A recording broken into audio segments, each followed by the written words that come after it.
Priority 1 message from Starfleet coming in on secured channel.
Hello, captains, and welcome to the live recording of episode 452 of Priority 1, a Roddenberry Star Trek podcast. We are so delighted to be back together this Tuesday evening. Tony, Kat, Skiffy, how y'all? What? Yeah, Tony, Kat, Skiffy. I was like, I feel like I forgot somebody. How are you all doing today? It's just the four of us. I'm good. Good. I'm good. Doing well. Hanging in there. Yep.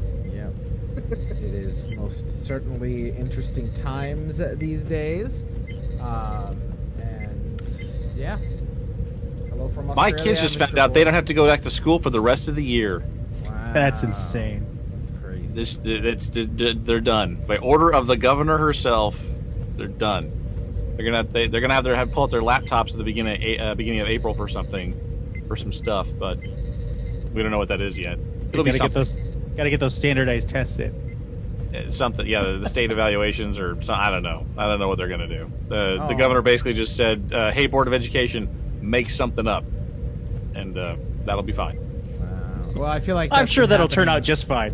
And I feel like that's been happening everywhere right now. It's like, we're gonna have to make this up as we go along. So yeah, and I'm sorry to hear that, Advisory Panda, that you are self-quarantining in a hotel room in Virginia. Wow. That's not good. That doesn't sound very good. I remember when I got sick in Vegas that year for the 50th, man, I hated being sick in a hotel room. It was like, he's self-quarantined, so I presume you're not sick, but I hated being sick at the Rio, man. It sucked. And it's not like I could have just gone home, right? Like I was stuck for the rest of the week. Aw. Well, Panda, if you need emergency supplies, let me know. All right. Well, why don't we just jump into the episode and get this party started? If you're watching us live, be sure to share it with your friends. And let everybody know that right now, if they're locked at home,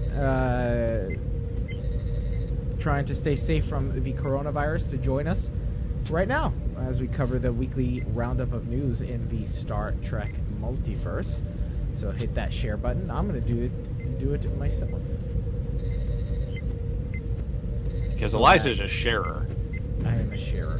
Sharing is caring. Also, we have a backlog of 452 previous episodes, which you are welcome to check out. That is also true. That is also true. Shout out to Jamal. Thank you for sharing it on Facebook. Really appreciate it. Yeah, guys, hit that share button. All right, let's do a show. You guys ready? Yes. Ready. Record. Red 4 standing by. Red green standing by. How come I don't have Red my- October standing by. Do you want me to record? Oh, you just got it. Do you All want me to right. also record Zoom? Yeah, might as well. Just to have a backup. Can you make me a co-host? Are we recording Zoom now, or are we recording normal? No, we're recording. Zoom is normally. the I'm just. Zoom is the backup recording. Oh. We're good. All right. All right. I'm gonna hit the big red button in 3, 2, 1. This is Elijah. Intro sync 1. This is Cat Intro Sync 2. This is Tony. Intro sync 3. This is Skiffy intro sync 4. Okay. Kat, why don't you read the cold open, please? So, intro in 3, 2. This week on Priority 1, Santiago Cabrera discusses Hollows, Frakes reflects on finding Riker, Pete challenges Pat to trivia, and Short Treks gets a hard copy. In gaming news, we sit down with Star Trek Online lead designer Al Captain Gecko Rivera and review the latest happenings in the Star Trek gaming... Wait a minute. In gaming news, we sit down with Star Trek Online lead designer Al Captain Gecko Rivera and review the latest happenings in the Star Trek gaming multiverse. Then, we look on screen to Episode 8 of Star Trek Picard, Broken Pieces. Cool. Actually, give me 1 second. Keep rolling. Oh. Words of good radio time here at Joe Place. All right. That- Sorry. That was planned about as good as that school closure was. All right. 3. I 2. need a drink. Hello, Captains. You're listening to episode 453 of Priority 1, a Roddenberry Star Trek podcast, your weekly recap and review of all the major news happening in the Star Trek multiverse. This episode was recorded live on Tuesday, March 17th, 2020, and available for download or streaming on Friday, March 20th, 2020. I'm Elijah. I'm Kat. And I'm Tony. And in the audio booth is our chief engineer, Skiffy. Hello. Before we jump into the news, we want to invite you to join in on the weekly conversations, whether via social media platforms like facebook.com/Priority One Podcast, on Twitter or Instagram at Priority One Pod, or by email to incoming@PriorityOnePodcast.com.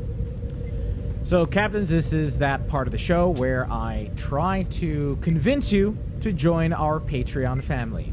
As I've mentioned in all of our previous episodes, Patreon is a way that you can support the production of this community-driven, volunteer production.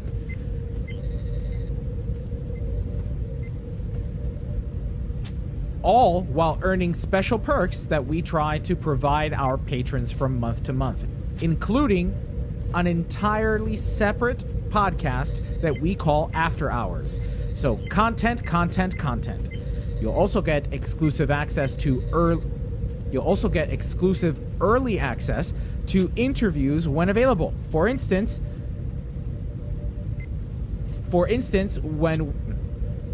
we sat down with Al Rivera on Saturday, March 14th, and the next day, patrons got it. So if you're interested, if you'd like to know more, visit patreon.com/priority1 or just click the link in our show notes.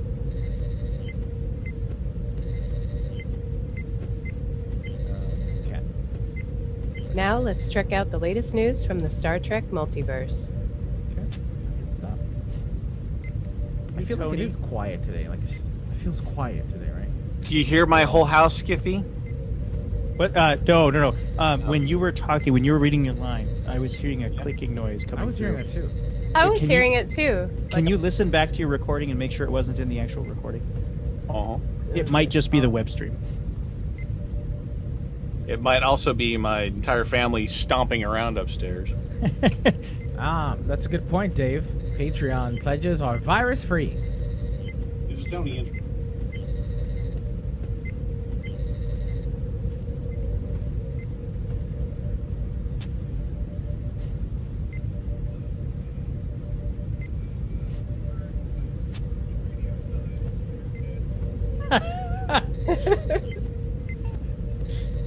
That's definitely going in the bloopers. It definitely should.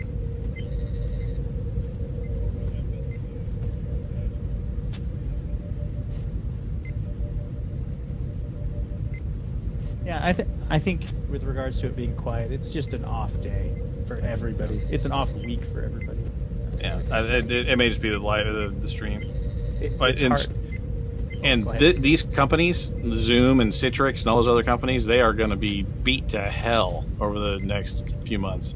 Because a lot of them are giving away their products to nonprofits and schools and stuff for telecommuting and stuff like that.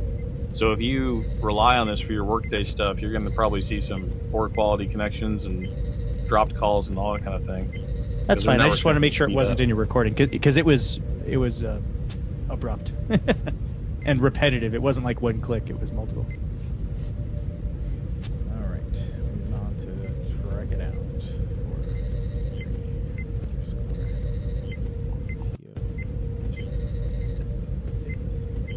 Give me another second so while I finish exporting.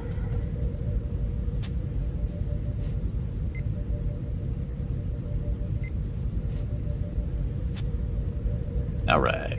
I'm ready. Come on, man. Appreciate your indulgence.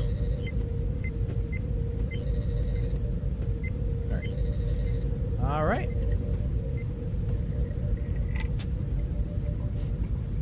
Advisory Panda says, Tony, so in other words, normal WebEx.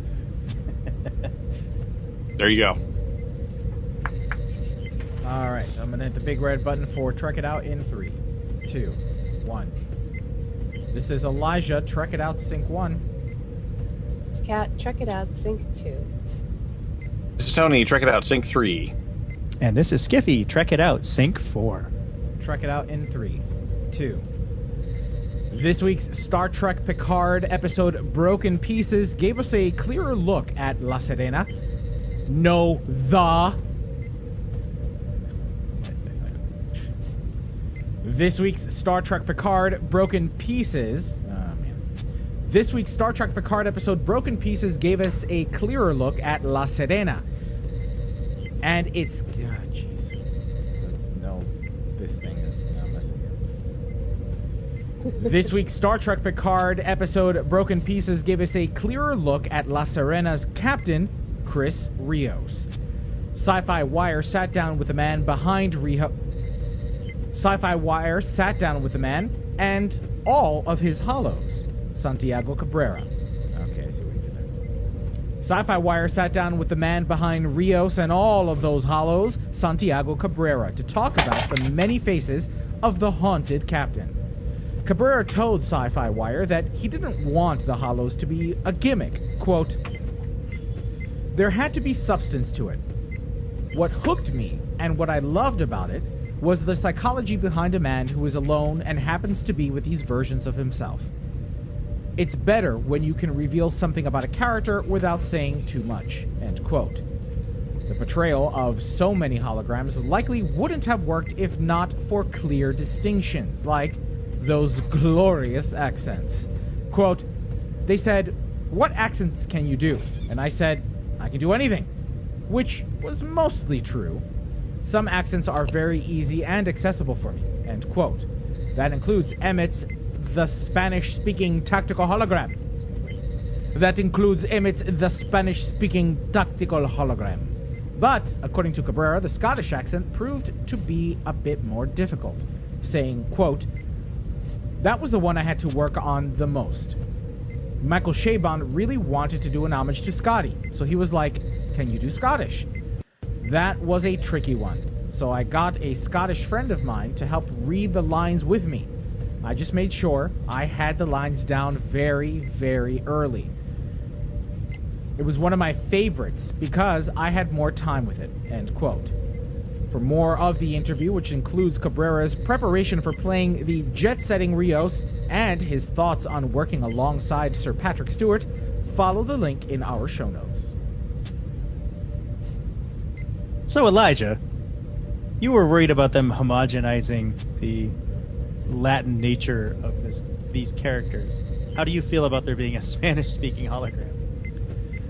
I'm sorry, not a Scottish accent hologram is what I meant to say. It's...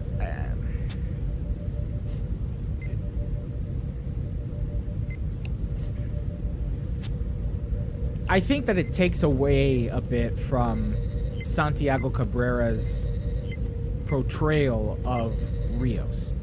Like, I understand the purpose of it, right? And why they're doing this, to show the pieces of this man in some way, shape, or form, but I think I would rather give him more time. Rios, right? Let's just deal with Rios and not these projections of him in one way, shape, or form. I mean, he is a Latino character of Chilean descent, I believe. The character, that is. And so, I don't know, I would have rather spent time with him. We can spend all sorts of time with him. The time that he spent in Ireland, the time that he spent in Scotland. He's spent time in lots of places, and he's going to spend it with you. Your microphone changed, and I don't know if it... The mic went down? You're on the wrong mic. Oh, okay. Oh, I plugged in a different headset because the other headset was crackling. That was why it was making that sound. I think it's coming through on the recording. My Audacity didn't change. Okay. I think it was just the. Well, I'll fix it when we go here. Deal with it for the rest of the segment. That's fine. I said. I mean, they had two choices. One, they could change his accent, or they could make him wear different colors. Like, there's the green guy doing the sickbay thing, and there's the red guy that does the engines. I mean, those are the two choices they had to make a good TV. So either sound or visual, they had to pick one of the two. I like Emmett. I have a really hard time understanding Emmett. Really? Yeah. Well, whatever. I'm sorry, I wasn't really Emmett? listening. The tactical hologram. Yeah, the one who speaks Spanish. With the goatee and, it's like a guitar player. He does look like some sort of guy that got kicked out of a band. He's the bad band player, right? He's the one that the other guys couldn't stand. They threw him out. Then he'd have been a singer then. The ZZ Top wannabe. Yeah. Well, Captains, that brings us to our first community question this week. Of all the Rios Hollows, which is your favorite? The original one? Actually, let us know in the comments section for this episode at PriorityOnePodcast.com, or follow us on social media and keep an eye out for our community question post. It was a busy week for Sci-Fi Wire. They also sat down with actor, director, and fan favorite Jonathan Frakes to talk about what it was like to get back in front of the camera as Will Riker. Frakes admitted that, like co-stars Jerry Ryan and Jonathan Del Arco, finding his former role's voice was challenging. Only through collaboration with showrunner Michael Chabon was the 67-year-old Star Trek veteran able to find his cadence. Quote, I had very long, very specific conversations with Michael about Riker's turn of phrase for every scene. He slipped me the script early, and I worked on it for a long time. We had a line-by-line, word-by-word process. He understood completely, and what ended up on the page was a total collaboration. I didn't change the story, but I changed certain rhythms. Not sure if they felt more like Frakes or more like Riker. End quote. Regarding the Troy Riker's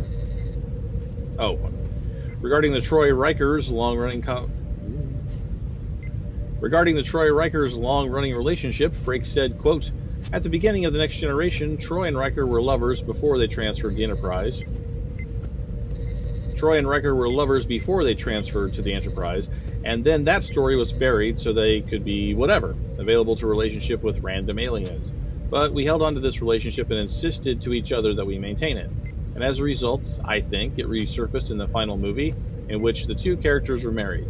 It was very important, this relationship. We take it very personally, and we feel wonderfully vindicated to see them return. End quote. Frakes, who was also involved behind the camera, gave an update on Star Trek's other show, Discovery. Quote, as we know, they've gone 930 years into the future, and in that is optimism. Certainly for Michael Burnham. She's had a life-changing experience over the break between seasons. The new season isn't driven by fears of the past. It's driven primarily by the second chance that the crew of the Discovery is given. It's brighter, more complex. I think it's thrilling. End quote. There was a lot covered in the interview, including his directing Picard and fans' reception of Trek's two newest series. Follow the link for a closer look. I don't really have anything. And it's an hour-long conversation with Al, so we don't really have to. Yeah, I'm like, best No Riker padding moment. necessary. Shields up. You know what?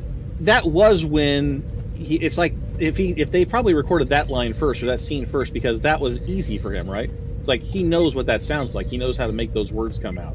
And once you hit that refrain, that rhythm, probably the rest of it came back. All I can say is I was craving a pizza for 3 days after that Oh episode. my god, so much so. I really wanted pizza. I love how they definitely jumped on that meme making for Riker's Pizza and stuff like that. Oh, yeah, all the Yeah. Italian restaurant. Yeah. All right. Did you guys see the video that I made about the Riker cooking show opener? Yes, that was good. Oh, yeah. We've had this discussion before, Elijah. It was a couple of Vegases ago. We've had this Star Trek cooking show discussion before. Oh, I know we have. I'm Yeah, still trying yeah. to get Devin to do it. Yeah, okay. Roqueg blood pie or something. It's a Star Trek cooking show. We've been trying to get this off the ground for years. Or to come up with it. He's got a friend who's a cook. Nice. A chef, even. On March 13th, former presidential hopeful Pete Buttigieg took the reins of Jimmy Kimmel Live. During the episode, Buttigieg, a well-documented Trekkie, interviewed Sir Patrick Stewart before challenging the legend to Star Trek trivia. In a segment titled Who's the Captain Now?, Buttigieg and Stewart answered questions from the former TNG In a segment titled Who's the Captain Now?, Buttigieg and Stewart answered questions from former TNG co-star LeVar Burton. The inquiries ranged from the title of Star Trek The Next Generation's first episode to the character that made Picard facepalm, and ended with Sir Patrick winning barely. It was a fun segment and worth the watch, if only for the ribbing Burton gives to both Stewart and Buttigieg. Well, of course, we'll have a link in our show notes. Oh my god, this little sketch was hilarious. Oh, it's so funny. It really was. I particularly liked when Sir Patrick Stewart forgot Locutus. Like, the question was, what was Picard's Borg name, and Picard blanked out and forgot that his name was Locutus. Yeah, it was a really fun and sweet little sketch, and if you haven't checked it out, be sure to do so. I want to see LeVar Burton host a game show for real. That's true. Oh, he was great. I like we asked Sir Patrick about his toupee. He wouldn't be able to do that with all of the guests on his putative future game show, but I mean, some of them for sure. All the bald ones would get that question. Did you used to wear a toupee? I think that would be his signature line. Well, if you haven't watched Star Trek's short treks because of their limited distribution, you'll soon have the opportunity to partake in the bite-sized Trekisodes. On Sunday, March 15th, StarTrek.com announced the release of short treks on Blu-ray and DVD. In addition to the episodes Runaway, Calypso, The Brightest Star, The Escape Artist, Q&A, The Trouble with Edward, Ask Not, Ephraim and Dot, and The Girl Who Made the Stars, you will also get a look behind the scenes, with making-of documentaries and commentary.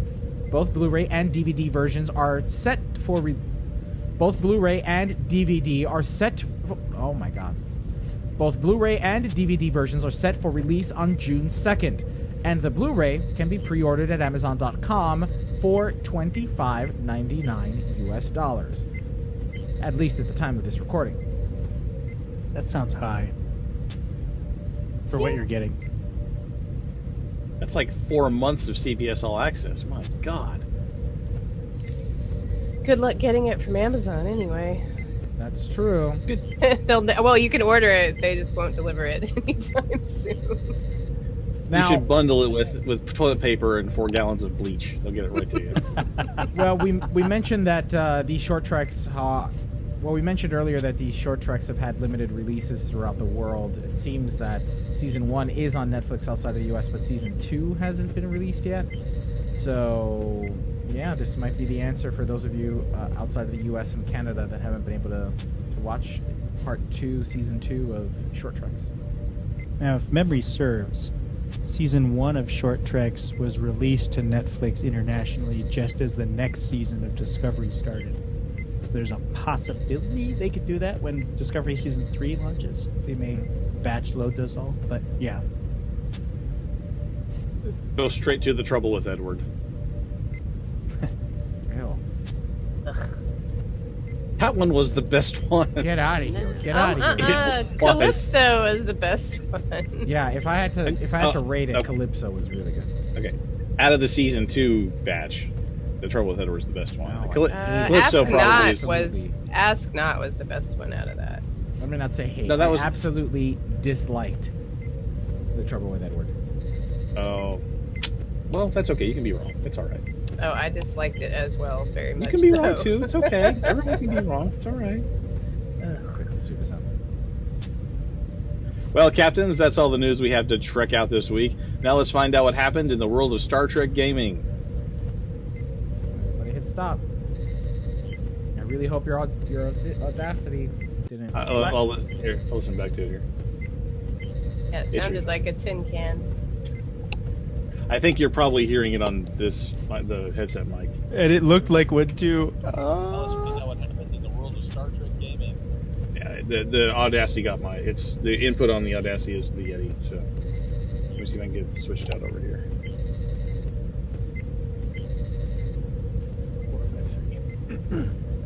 All right, now my dulcet tones should be coming back loud and clear. You sound like a strip club DJ. I've got an echo of you. How do you know? You got an echo? What? Yeah. I mean, Yeah. I'm just saying. Yeah. I can do that too. What? Sound like a strip club DJ? What? Oh, no, I thought he meant ask Kat how she knows what a strip club DJ sounds like. I thought he could do that too. I thought that was something he could do. Does my voice Tony, sound different? Your voice sounds no different, Elijah. No different. Tony, I am getting an echo of you. I'm getting reverb. How about now? It's like a destination device is feeding back in as an input device.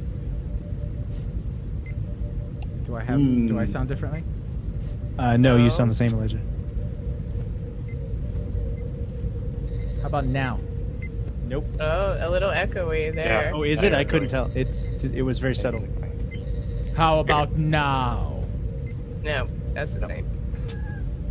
I'm gonna leave the call and bring you back in. I'll be right back. Okay, sounds good. How about now? Same. Are you trying to do this? How about now? How about now? Is this doing anything? No. What the hell? I want to know what you're trying that you think is working so well.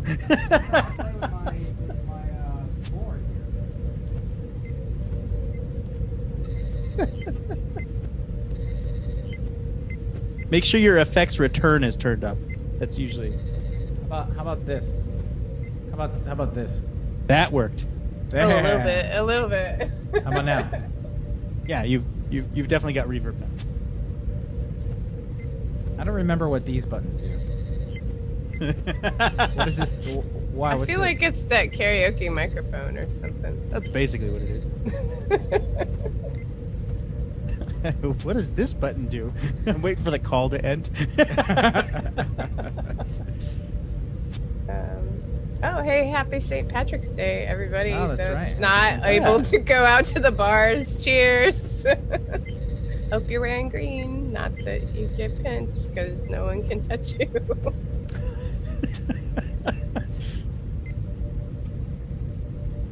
I am not wearing green. I am. Did Tony? Is Tony frozen? What's happening with Tony here? He left the call and was going to come back, but it is Oh, disturbing. but It is that's a disturbing that his perfect- image is still there, frozen. Yeah. It's a perfect frozen image, though. That's classic. Oh, Tony. Hello. How about No, there's two of them. You're still in the call and frozen as your previous self. Do you see that? You're doing like the, you're doing like this. Wait. Yeah. Oh, awesome. Tell me when it matches. Tell me when it matches. Let down a little Almost. bit. Down. Gotta go Yep. down. Oh, it's There Oh, it it is. just disappeared. I didn't get a screen. I was trying to get a screenshot too. I missed it. I think you're still on the. I should have gone and shaved my goatee real quick so it could mirror Tony and me in the same thing, in the same spot. He definitely sounds better than he did, but I doesn't sound like the Yeti. Well, I'm trying to do a knockoff of Casey Kasem, but I guess that means it's a strip club tonight. According to Jinkies. Whose birthday is it? Today is my birthday. Oh, Joey Brooks Rose, happy birthday. Oh, happy birthday. It's my birthday next week. Ah, happy birthday. Oh my god, next week is my, next Tuesday for the show. That'll be my birthday. Oh, are you taking the week off? I hadn't really I'm working To for... go where? Where am I gonna Yeah, Yeah, fair. True. yeah. I'm gonna go to the movie. Wait, no. I'm I'm gonna go to the gonna- restaurant. No. No. I'm gonna go in the other room and... I'm gonna get delivery. I'm gonna open a special bottle of wine. That's what it's gonna be. That's it. Yeah, I'm gonna order a Thai hot pad Thai. That's right. And we have to watch you eat it. That'll be your birthday specialty. We have you to, know. oh, come on, that looks great. Oh. That was a snow pea. I wanted a snow pea. Oh. Well, so Anthony Cox shared something in the Priority One Facebook group, which if you guys aren't a part of, I encourage you to check it out. Let me see if I can get a link to the Priority One Facebook group. Or Ray, can you oh, actually, no, it won't work because Ray is not talking to anyone. Doesn't have access to all the channels. But this is our Facebook group that I'm putting in the channel there. Feel free to join the channel, partake in conversations. Ray Borg is really good at posting headline news from Star Trek and Star Trek Online, things like that. But anywho, Anthony Cox had posted the extension that will allow you to watch something on Netflix with your friends. So there's like a little chat window on the side that allows you to chat live with everybody while it's playing. And so it's synced. Oh, It cool. syncs the actual viewing for everyone. So if one person pauses, it pauses it for everyone, and it keeps. We it should synced. do that. Yeah, I think maybe tomorrow we can do it. Sounds kind of like a nightmare. Well, I have to go to the office tomorrow, but I think the trick tomorrow is is the last restricting the day. controls to certain people. Yes, you can Yeah. restrict the controls to certain people. Yes. So we'll put maybe I'll do a Netflix party for tomorrow sometime, and we can watch an episode of Trek or something. Wait, Oh, how it's- much is left on? I'm like, what's on Netflix? All of Yeah, how much TNG? is on Netflix now? Oh, All- DS9 is on, Yeah, and DS9 's Voyager. on.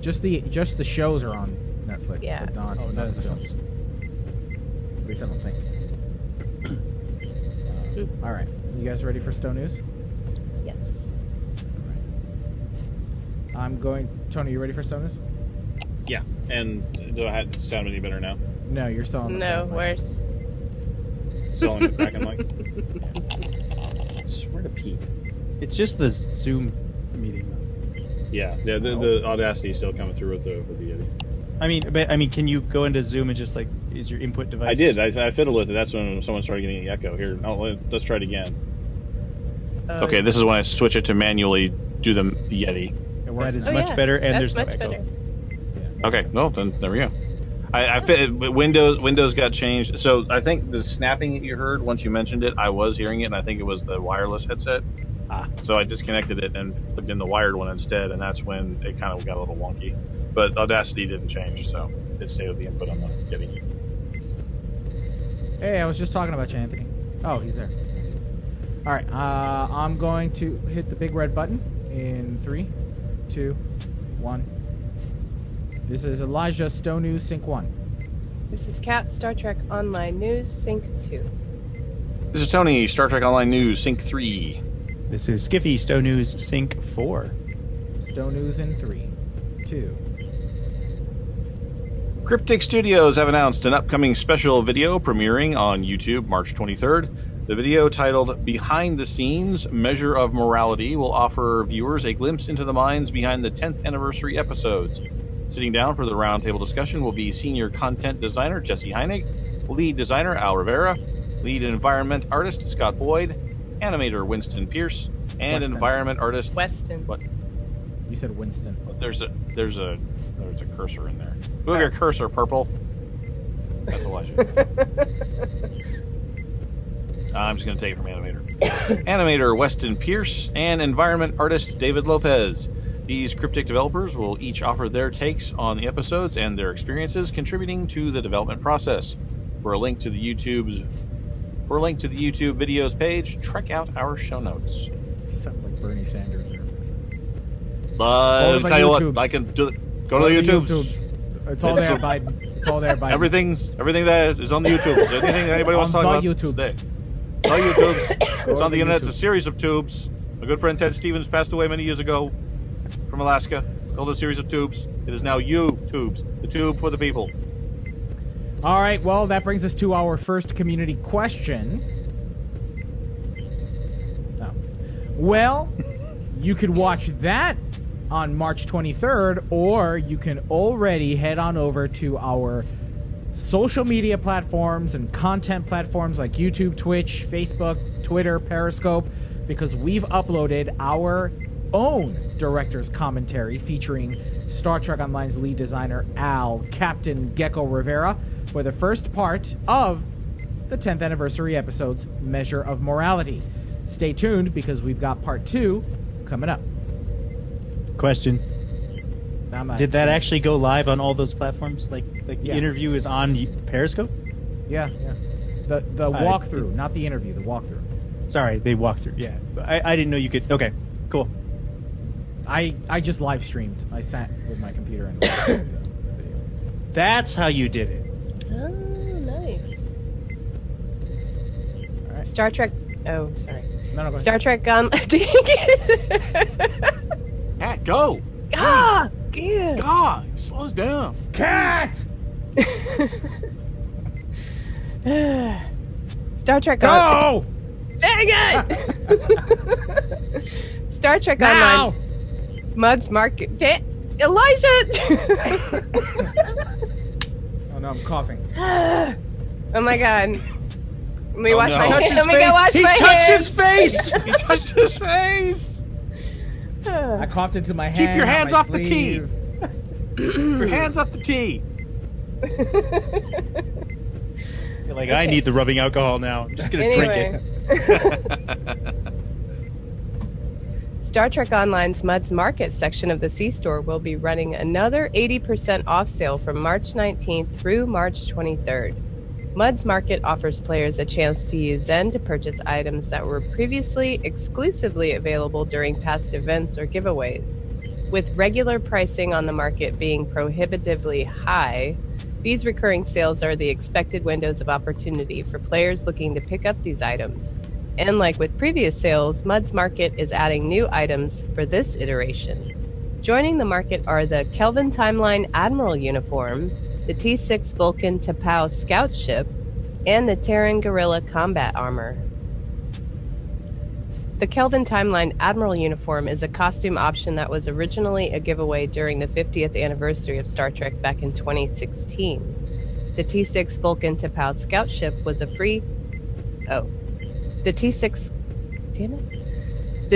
Vulcan T'Pau scout ship was the free prize during last year's 9th anniversary event, and the Terran Guerrilla combat armor that is repetitive.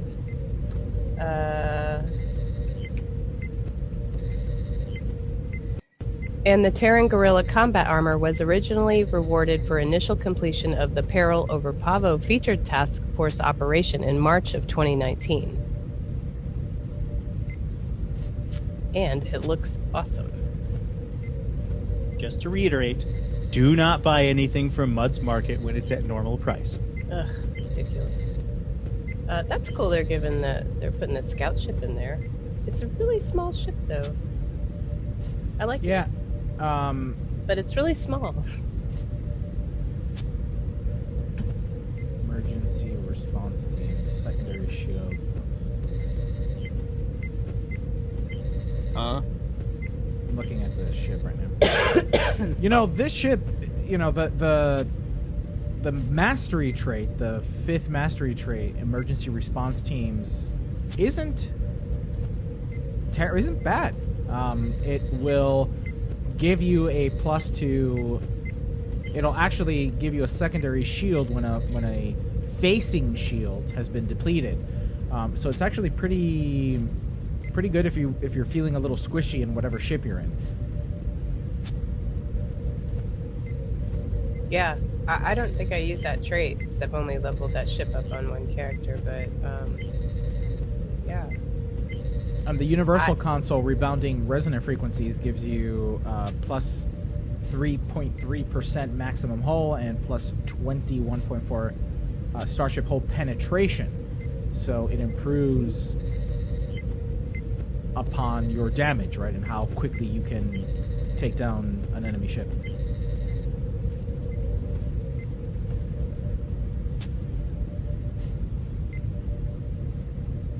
That would be Oh, you. it's me? Dang it. Go, Elijah. Cryptic. He's so excited to do the show. Hey, Well, moving on, Cryptic Studios Yeah. released a special message to players on Monday, March 16th. In the message, Cryptic speaks to players about how the current pandemic response. In the message, Cryptic speaks to players about how the current pandemic response is affecting the studio. While the studio is taking steps to protect its staff, their intentions are to keep all games running by working remotely. The message closes with, quote, "We appreciate your understanding while we adapt to both ensure a positive play experience for all of you and keep our studio family safe," end quote. In another tweet posted by Star Trek Online, they informed players that the Tribble and Red Shirt test servers will be unavailable to the public for at least a few weeks, because those servers will be used by the development teams for remote development and testing. On behalf of everyone here at Priority One Podcast, we wish all of our friends over at Cryptic Studios a very healthy.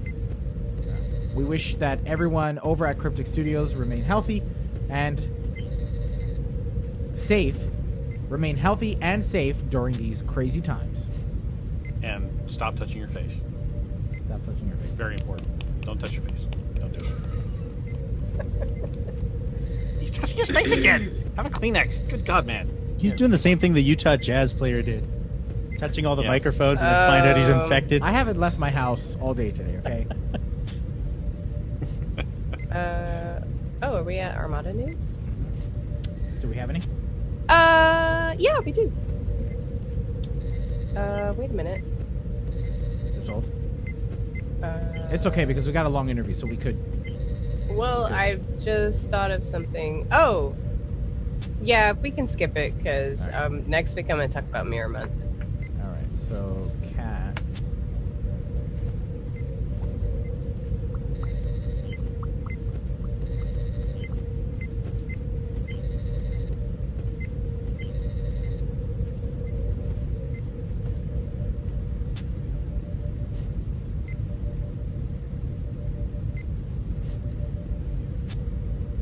This is riveting radio.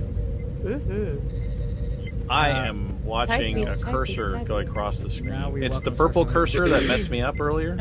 So I have a certain Disdain. animosity towards it. Yeah, I mean, I wouldn't go so far as to say anger. That's too much. What happened? All right, you want me to read that? Yes, please. Purple cursor. Okay. Curse it.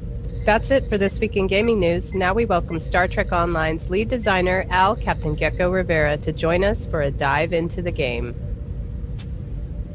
All right. And I forgot to do this. Can you read now? Let's start Broken Pieces. Yeah. You want me to read that one? Yeah, please. Now let's look on screen for the 8th episode of Star Trek Picard, titled Broken Pieces. Okay, everybody hit stop. Nice ad lib. Thanks. I was like, hey, this is the 8th episode. Yeah, we're almost done. Oh, sad. So- No. I'm So I sorry, but mentioned- Tony, you and I both know that the end is just the beginning. That's true. Yeah, we're done with chapter 1. I mentioned this earlier, but the interview with Our Vera, the one that's going to go with this show, is already available to our patrons, which is separate from the playthrough that we did with it, which is already available for everybody to watch. So, if you're interested, if you've been on the fence about whether or not to join the Patreon family for Priority One Podcast, maybe these exclusive interviews and early access to interviews are something that will interest you. Something that will convince you to join. Plus, we don't list them. We don't list this as a perk, but if I ever get my hands on like codes or things for the game, I do try to take care of our patrons and make sure I have enough to give to anybody who's a patron. Yeah, we've done I that don't in have any- previous years at STLV. You've come back with a handful of codes that you've distributed. Right. I don't have codes right now, but it's something that I do keep in mind whenever we do get our hands on codes and stuff. So These are the things that you would otherwise have to purchase from Mud's Market. yeah. Yes. All right. So now let's do on screen. Okay. This is gonna be interesting. Yeah. Yeah. You guys. Oh, you know what? I'm gonna get some water. Yeah. Can you guys Yeah. make it radio? Oh yeah. Yeah, I think Tony's doing it already. He's got it covered. Yeah. Oh yeah. So, Tony, if I understand you correctly, what you're saying Yeah. is no? Yeah.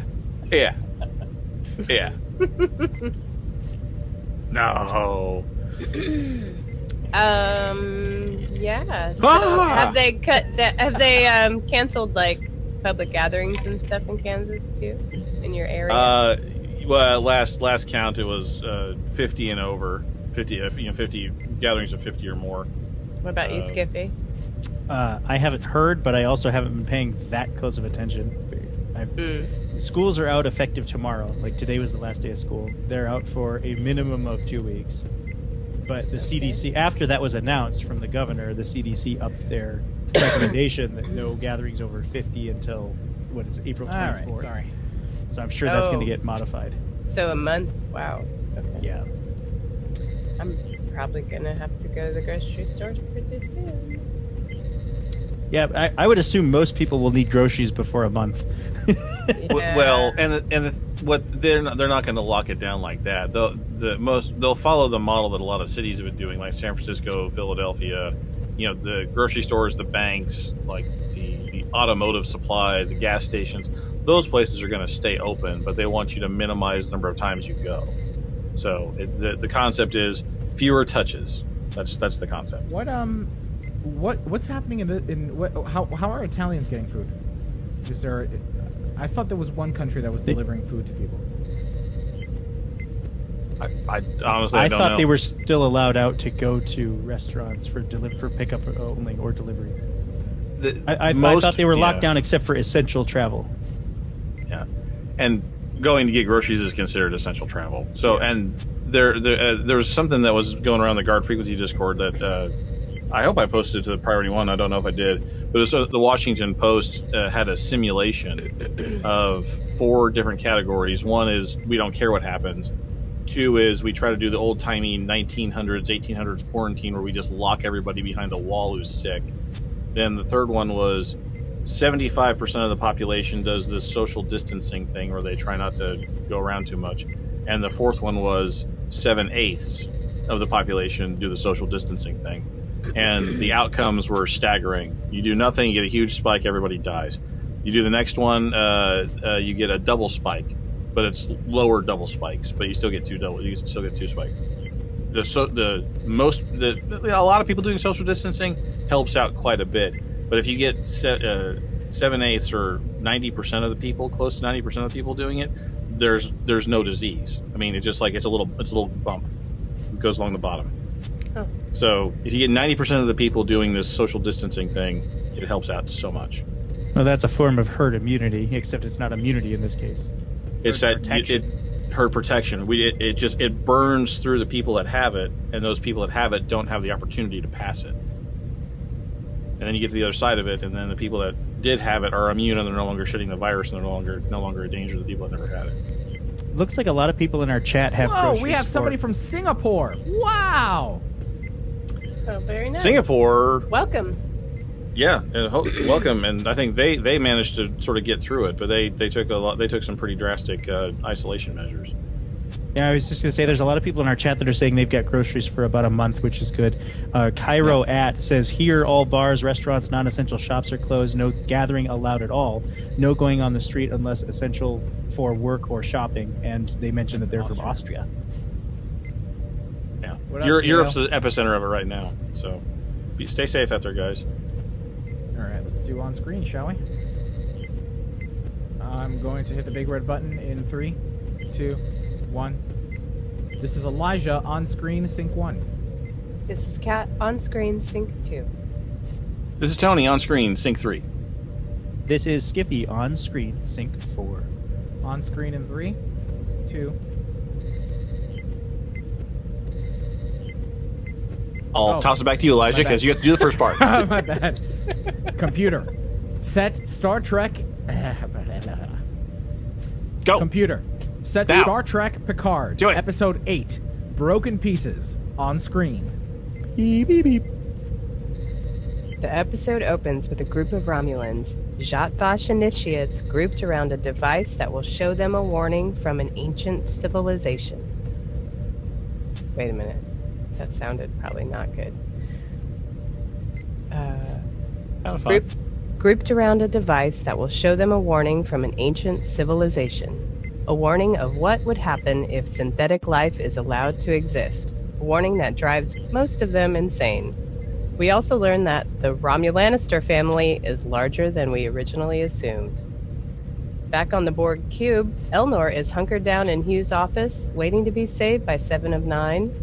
Aboard La Serena, or La Exposición, we spend most of the episode piecing together conspiracy theories and learning about everyone's past in one form or another.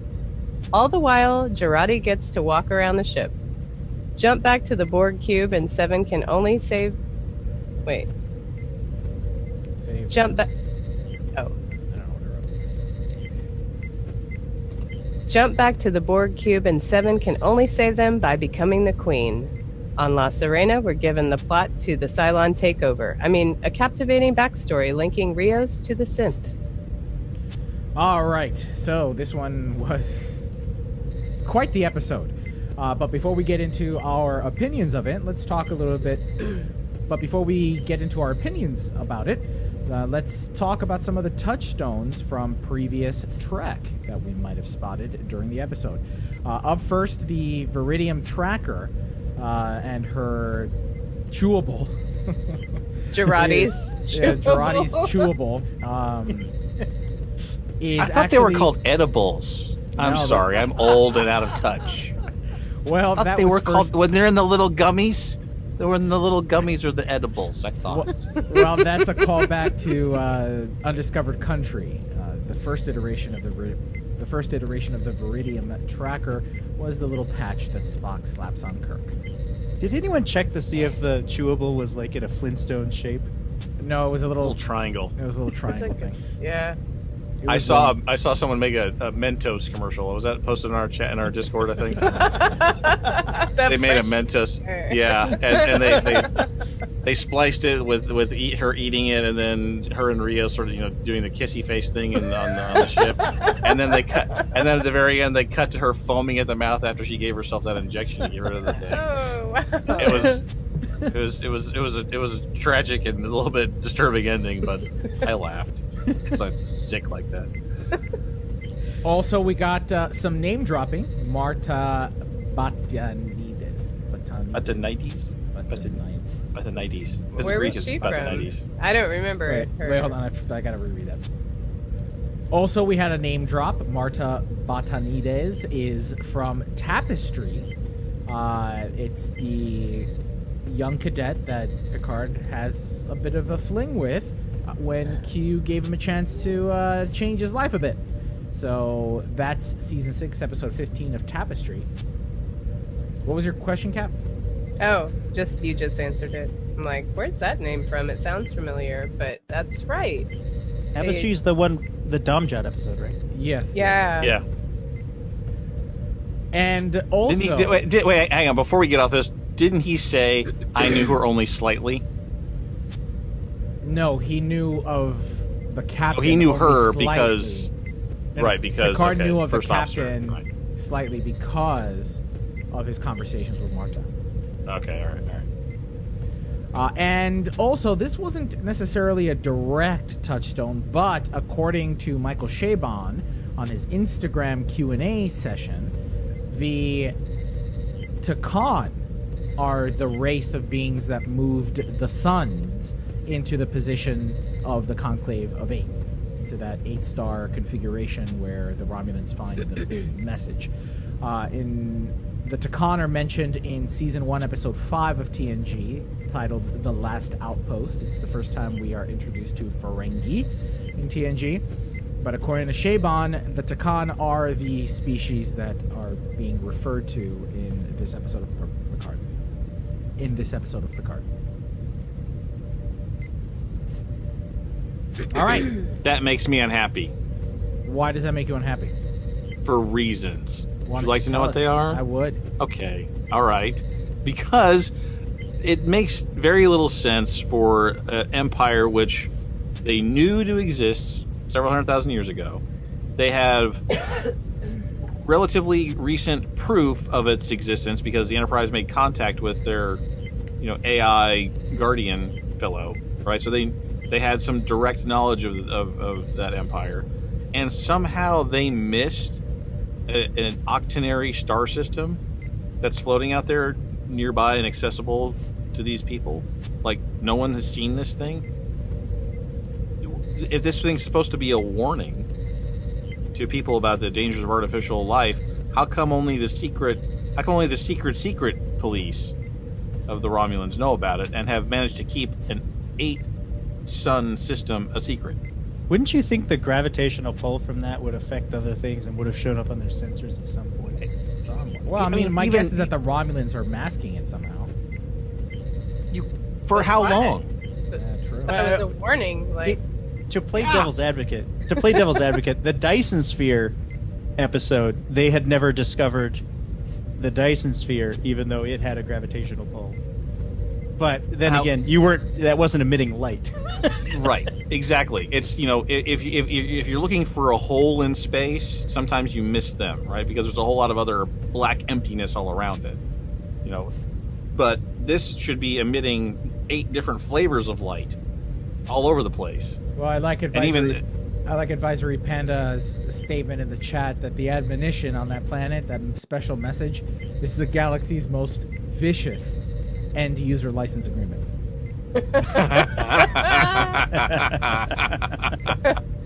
yeah. Yep. Always Yeah. read the fine print. That scene was pretty intense. There were like most of them and Narcissa, or whatever her name is. Is it Narcissa? Now I just want to call her that. Romulan Lannister, yeah. Yeah, Romulan Lannister. She's just standing there, but everyone else is like, "Oh my god!" No, shoot yourself in the head. Cool. I mean, I'm cool. That was yeah, neat. she's I just like like, "Wow, okay, okay." So I thought that there were some cool moments in this episode. I didn't hate the episode. I didn't terribly dislike it. I mean, the scene where Seven ultimately becomes the Borg Queen, I thought was cool. The CGI could have been a little better though with those tentacle things. They call her Galadriel, tertiary Unimatrix, tertiary adjunct of Unimatrix 01. So yeah, and there were these moments, but overall this was just nothing but exposition. This was just nothing happened in this episode other than them telling stories. I mean, They should have left 7 plugged in. I mean, that was a really cool scene. There's a lot of Rios in this episode. Not that that's all terrible, but yeah, it didn't really go anywhere, do anything. I guess they're building up to the big finale. How much more are they going to be building? My issue with this entire episode is I don't think the episode should have existed. I think every discovery, every plot point, every revelation they've had should have been rolled out over the previous 7 episodes. You mean should have been condensed into 3 prior episodes leading up to a 2-hour finale that we should be getting to next week? Yeah, that. Yeah. This was the shoe kicking the ball into the bucket part of the Rube Goldberg device. You know, now next week it's going to go down a bunch of stairs and then hit the final switch that'll bring the cage down. And that's a lot of this stuff, like Skiffy said, could have been sprinkled in a lot earlier. And this one was marking time to finishing the episode, or to finishing the series. They knew where they're supposed to go at the end of the Riker episode, and they took all hour to not get there. And that just galls me. Yeah, and like I mentioned earlier, with Rios, Santiago Cabrera is a very talented actor. He's not disappointing in any way, shape, or form, and I am invested in that character. I just still think that I want Rios. I don't want these other holograms. Yeah, it's fun and kind of funny and campy a little bit. And clearly, Santiago Cabrera has the acting chops to be able to pull these different characters off. But I would rather spend more time with Rios, right? I would rather spend more time with him and his Chilean culture that he has embraced, or heritage that he's embraced. It's not that kind of show. It's just not yet. I mean, maybe in season 2 and 3 and 4 they'll get there, but these people are exposition devices. Right. I mean, Rios's whole purpose was to explain why the synths were getting off the planet earlier. I mean, his whole purpose is to connect the first departure of the synths from their planet and the interception by Commodore O, and the death of his captain. Right. His whole purpose here is to serve as the connection between the dastardly plot and the origin story of the first synths leaving that planet. Right. It's the only reason he's there. I will say this story is pretty close to the opening of Battlestar Galactica. I mean, remember the opening of the reboot in Battlestar Galactica? You see, what was her name? Was she 7? 6? She was 6? No, 6. Yeah. Oh, Yeah. yeah, Caprica 6. 6. Yeah, Goes so to the you meeting. see in the beginning of the opening of Battlestar Galactica, you see Caprica 6 coming to this outpost that is designed to be the only connection between the human race and the Cylons.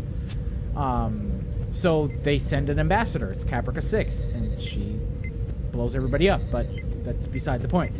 No. But they just, it's a switcheroo, right? Instead of the Cylon, the Starfleet people, the Jat Vash, are afraid that the synths are going to blow everybody up, so the humans act first and shoot the synths. I mean, The it's just a pre-plan variation to the of plan.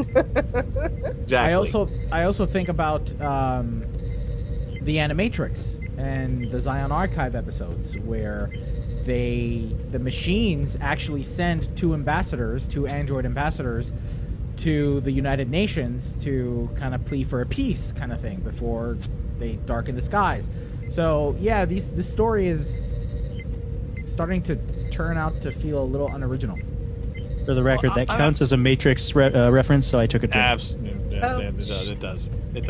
And I mean, to some extent, you have to play on certain features and certain commonalities in it, but at some point, it sort of tips over into more laziness rather than homage. Right? Sometimes it's hard to tell the difference.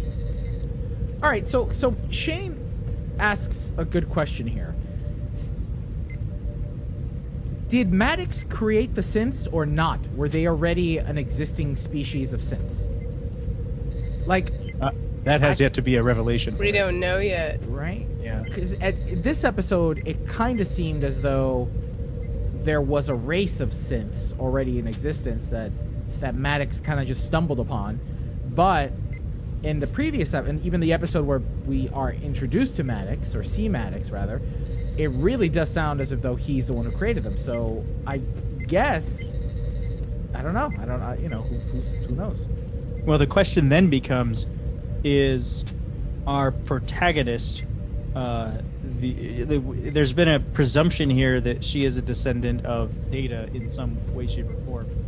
So, if there's a planet full of synths, are they all a derivative of Data in some way, shape, or form, or are they separate and somehow there was a mistaken creation of Data that happens to match an entire race that was out there? I mean, there could be a lot of complexity to this depending on what we see in the next two episodes. I also don't understand how Girardi just was able to walk around and then try to make jokes like, I'm done murdering people. Not funny. I mean, I get that was supposed to be not funny and make us all awkward. So I guess it did its job, but also, shouldn't she be handcuffed? She Maybe pinky restricted? swore to turn herself in. I don't know, man. I don't Pinky know. swore. That's for realsies in Star Trek land. Vomited the chewable. What more do you want? I do like how Soji's like, oh, I could totally take you. Yeah. She's like, you would get anywhere near me. Yeah, So- that part's real. I like the kissing and making up part a little bit later on. I don't. It's people who wanted the old Star Trek back. Well, there you go. There's a lot of forgiving and forgetting going on here. Yes, you murdered Bruce Maddox. You're a very bad person, but you did shoot yourself full of poison and foam at the mouth in order to shake the tracker, and it worked. So you get points for that. So some of it's just TV, right? They have to pull together to defeat the big bad guy in the last episode. So some of it's just TV, but I don't know. It's good.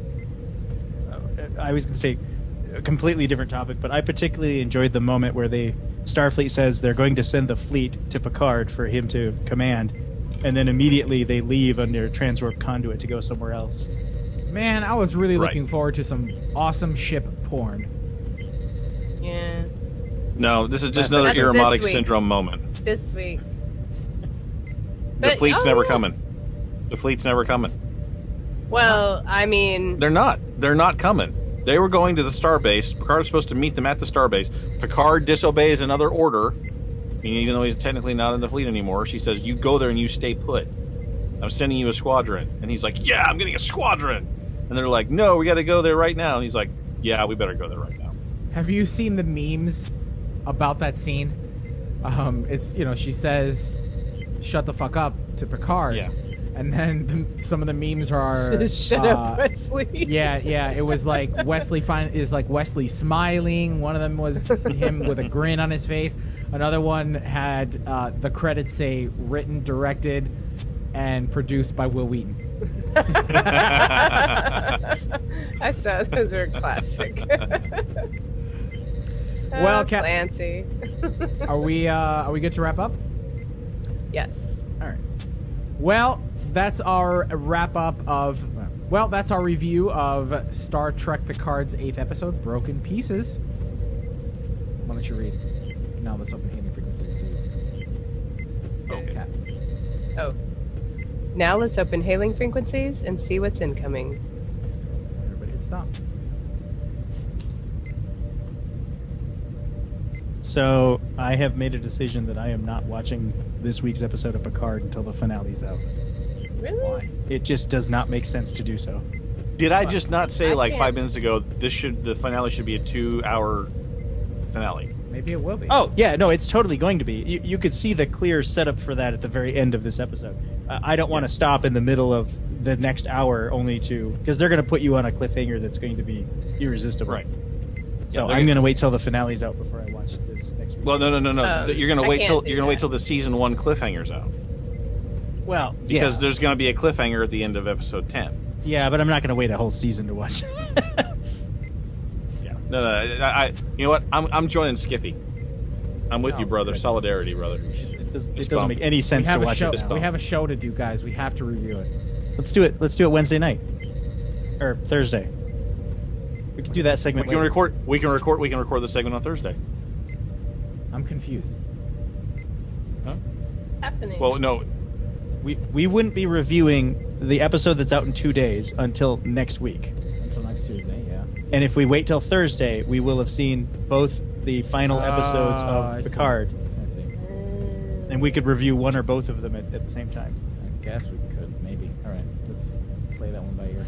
I like this plan. This is a genius plan. This is somebody who understands production, right?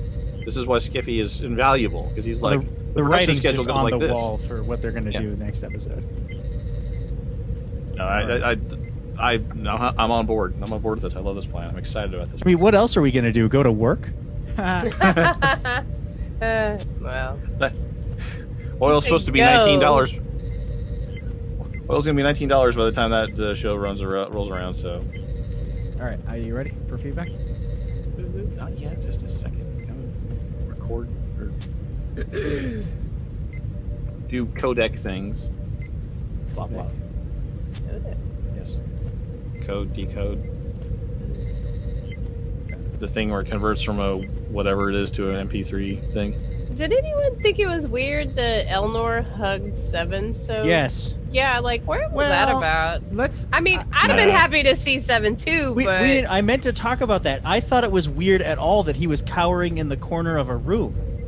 yeah, Why? I think Well, he's supposed to. He knew he was in a lost cause. His whole thing, his whole shtick has been: I'm going to go out fighting. I'm going to take out as many of them as I can. I'm going to abandon Picard because he actually may have a possibility of completing his mission, and I'm going to stay on this Borg cube that's being invaded by Romulans.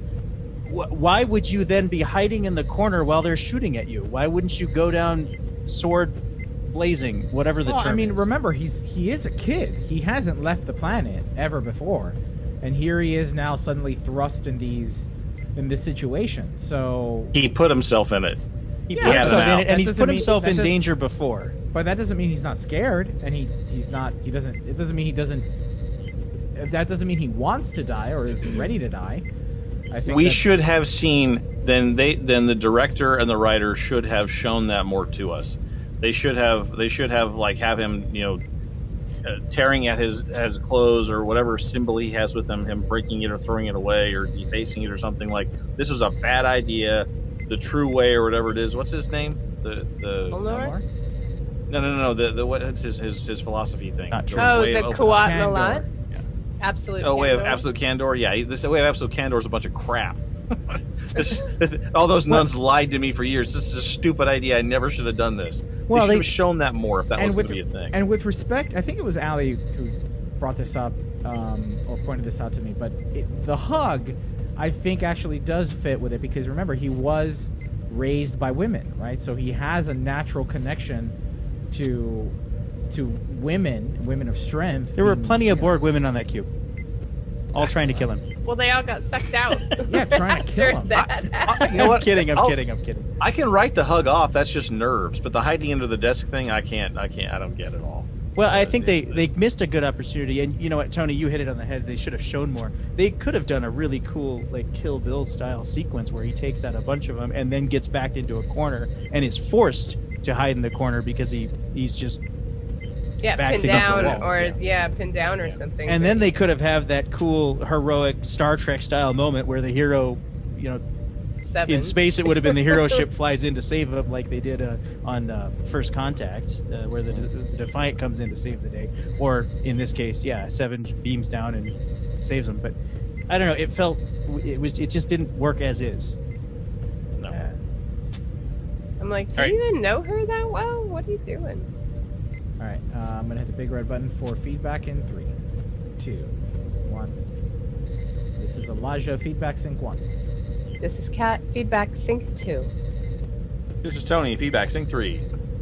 This is Skiffy feedback sync 4. Might as well roll into closing because feedback is so close, so short. Okay. All right, feedback and closing in 3, 2. Well, Captains, hailing frequencies are now open, and we're ready to receive all of your incoming messages. Our first community question this week was, do you plan on using the Vulcan salute as your new de facto greeting? Have you been using it already? From Facebook, Jason Smith writes in and says, I would if I was in a country that knew what it was or didn't already have a de facto greeting that doesn't involve touching. But Japan is Japan. Instead, I have fun teaching my students how to do the salute.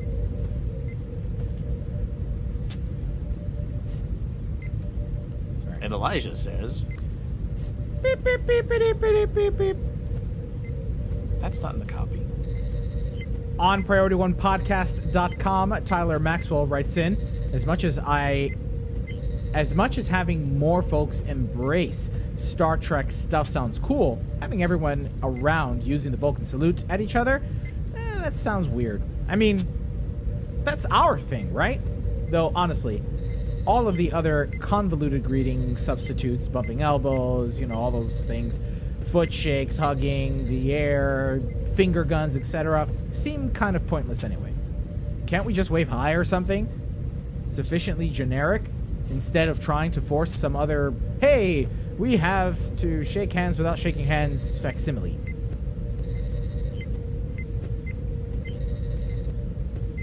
Good We don't questions. have to worry about those things here on Priority One Podcast because we all live in separate states. That's right. And none of us want and to when- touch Elijah anyway. And when you become a volunteer for PriorityOnePodcast.com, the agreement is that you get one virtual high five a year. That is the boilerplate in the agreement. So we were ahead of this whole thing. We're years ahead of this. Our second community question this week was, do you plan to follow the development of the new STO summer event ship? From PriorityOnePodcast.com, Tyler Maxwell again. If the Ryzian Escort is basically a racing boat and the Ryzian Cruiser is a luxury yacht / cruise liner, maybe the science ship should be something like an advanced submarine. Something that some famous marine explorer would use to see the ocean floor. On Twitter, Hippie John writes in, yeah, the summer ship design extravaganza will be fun to follow. Also, Hippie John sent his thanks to us and Al Rivera for the interview and the content that we put together for the show. So thanks, Hippie. Did any of you guys watch the live stream last week of Taco Fangs designing his version of the ship? I missed it. I want to see it, though. I think it's still on Twitch for replay. It was quite fun to watch. Well, I want to watch this week for sure. Well, that wraps up episode 453 of Priority One, a Roddenberry Star Trek podcast. But there are more great shows available to you on the Roddenberry Podcast Network. Just visit podcasts.roddenberry.com for a complete list. Then be sure to subscribe to them all and share them with your friends. But we can't forget to send a special thanks to some of our Patreon supporters like Diana Gunther, Darnell Dwayne Ross, David K. Rutley, Joshua Selleck, and Peter Archibald. And of course, before we go, here's our community questions for this week. First up, who is your favorite Rios? The original one or one of his holograms? Also, what was your greatest takeaway from our interview with Al Rivera? Captains, it's important to us that you get your voice heard and that you participate in our conversations. Leave us a comment on our website at PriorityOnePodcast.com, on our Facebook page at Facebook.com/PriorityOnePodcast, or find us on Twitter and Instagram at PriorityOnePod. And if you're still craving more, be sure to spend time with Winters, me, and the rest of the Priority One Armada. Saturday nights, the Armada broadcasts live to review the latest news from Star Trek Online and the Armada community, including spotlighting some of our amazing members. Spotlighting? Spotlighting, yeah. Spotlighting. That's the North Carolina way to say it. That's- I'll start over. Be sure to spend time with Winters, me, and the... Might as Wait. well take it from, and if you're still... Damn it. And if you're still craving more, be sure to spend time with Winters, me, and the rest of the Priority One Armada. Saturday nights, the Armada broadcasts live to review the latest news from Star Trek Online and the Armada community, including spotlighting some of our amazing members. With regular giveaways, there's something for all Star Trek Online players, whether you're new or a veteran. Follow us on all our social media accounts for broadcast times, and if you'd like to join the Armada, visit PriorityOneArmada.com. This episode of Priority One is brought to you by our patrons through Patreon.com. Find out more and add your support at Patreon.com/Priority One. Now, if you cannot make a financial contribution, we understand, so there's another way that you can help support the show, and that's by sharing it with your friends. Invite your fellow Trekkies to get their weekly roundup of news right here on Priority One.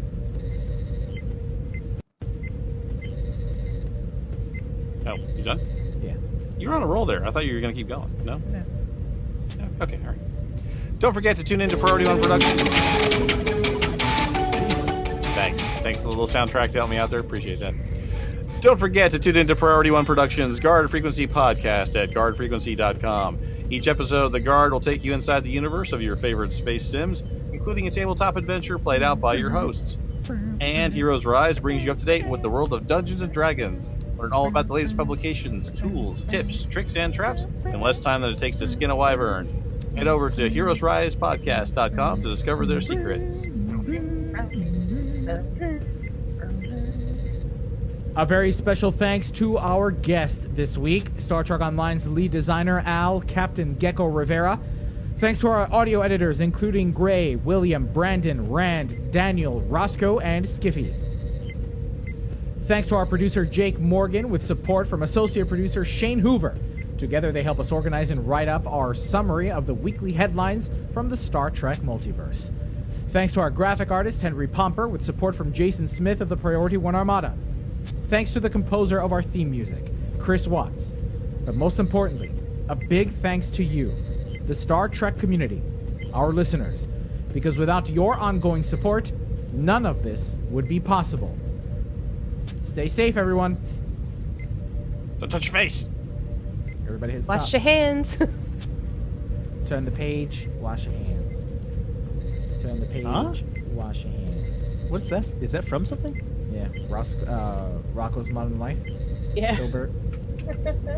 I have no idea what that is. Oh man, you don't know Rocco? Rocco? Oh, he's so cute. He's a wallaby. All right, captains, thank you so very much for joining us on this evening. We hope that you will all please keep safe, maintain some smart social distancing, and of course, just be healthy. No? Nobody wants to add anything to that? Okay, fine. Say goodnight, everybody. No. I mean, you covered everything. So it's just a round of applause. Round of applause for Elijah and his health advice, everyone. Thank you. Thank you. It's brilliant. It's very good. It's very good. Thank you. We forget he's a showman. He's looking for response. He's a man of the theater. He wants the audience to respond to him. All right. Good night, everyone. Bye, y'all. Good night.